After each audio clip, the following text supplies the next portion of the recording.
Magandang hapon mga kabay. So meron pa akong approve estimate dito, 39656. Ang model nito mga kabay, KR504RE. Ito po yung Black & Decker na 3.8 capacity, merong hammer, may reverse. Ayan, may reverse forward. Tapos ang papalitan natin mga kabay ay bearing housing. Ito po yun. Sira po yung bushing nito, kaya ko po siya pinalitan ng bearing housing. Tapos yung ring, ito po nagpapagana to dito sa reverse forward. Ayan. So kaya minsan meron kayong mga drill na pag sinilik ng forward, minsan bumabalik siya habang nag-hammer kayo. Dahil wala na po itong spring, kaya po siya bumabalik. So yan po yung kakabit natin, at syempre yung kanyang chuck na 10mm. Ayan. So tara mga kabay, samahan nyo ako, kakabit natin. So yan mga kabay, nakalas ko na yung screw. So pwede na natin itong tanggalin. Pero pa yata, tigas. Yan.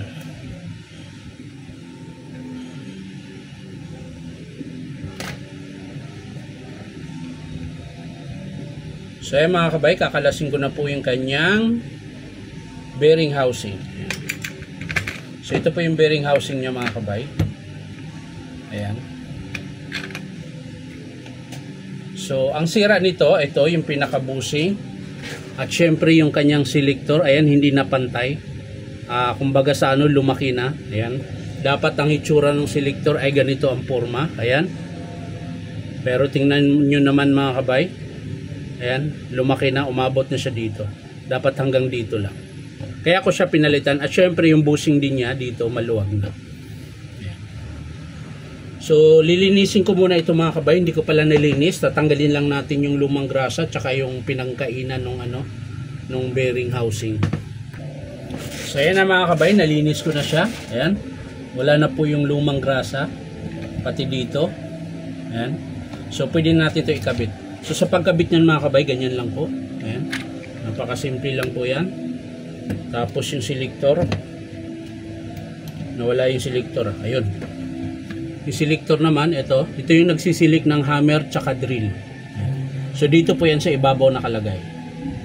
Yan, ganyan. Tapos yung spindle. Yan. Tapos angat nyo yung kanyang knob. Isin lang natin yung field coil. Ayan, hindi siya nakalapat. Ayan, tapos lagay natin yung knob.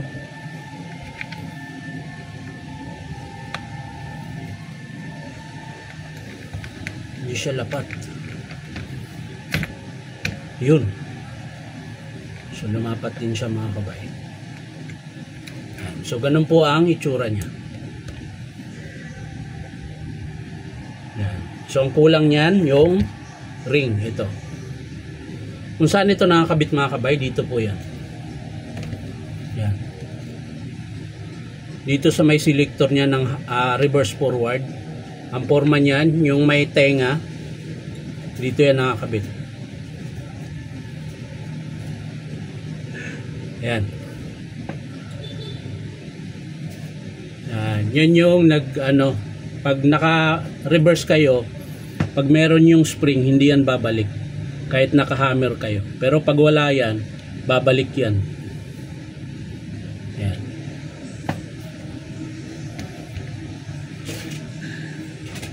So yan lang mga kabay. Natapos na, sasara na natin. Panghuli na lang yung chuck.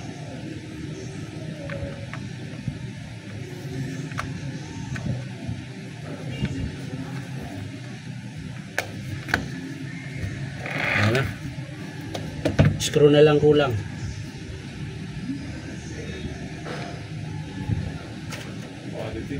Naka-upload ka ba sa YouTube? Oo.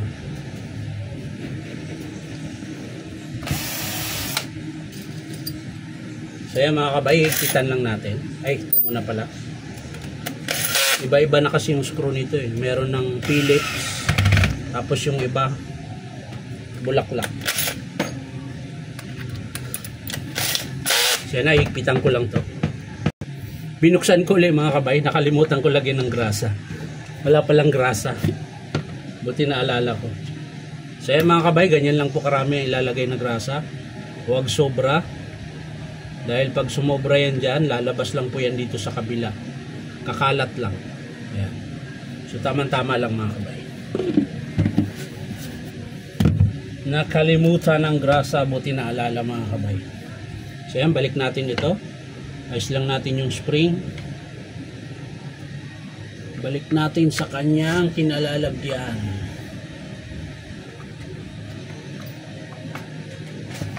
Yan. So ayos na mga kabay. Hihigpitan ko na lang to. Lagyan ko ng screw. So yan mga kabay, nahigpitan ko na. So titesting natin ngayon. So yan mga kabay, naka-reverse po yan. Lagay natin sa forward. Tingnan natin kung babalik.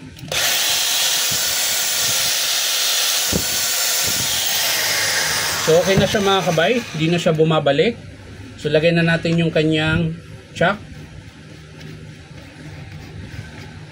So sa paghigpit nito mga kabay, lagay nyo lang yung susi dyan. Tapos paluin nyo lang 3 beses. Yung tamang-tama lang. Ayan.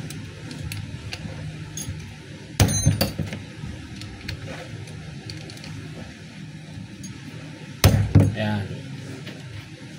So ito mga kabay, wala na siyang lock dito. Ayan. So ito yung bagong susi niya. So testing natin ngayon.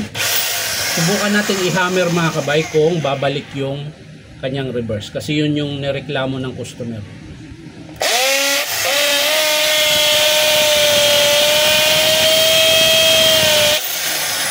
So yun, nakahammer yun mga kabay, hindi na po bumabalik yung kanyang reverse. So naka-forward yan, lagay natin sa reverse. Ayan, pag naka-reverse, naka-usli naman yung sa kanyang kanan. Kapag naka-forward naman mga kabay, naka-usli yung sa kanyang kaliwa na selector. So ayan, naka-reverse po yan. Forward pala, forward yan. So ulit natin. So okay na siya mga kabay. Bali ang pinalitan lang po natin dito, bearing housing, tsaka yung ring na nawala, tapos yung chuck. Ayan. So maraming salamat mga kabay sa panonood, at palike and share na rin po. Sa mga gustong magpa-repair mga kabay, punta lang kayo dito sa Powerman Hardware, 530 T. Alonso, Santa Cruz, Manila. Bye-bye!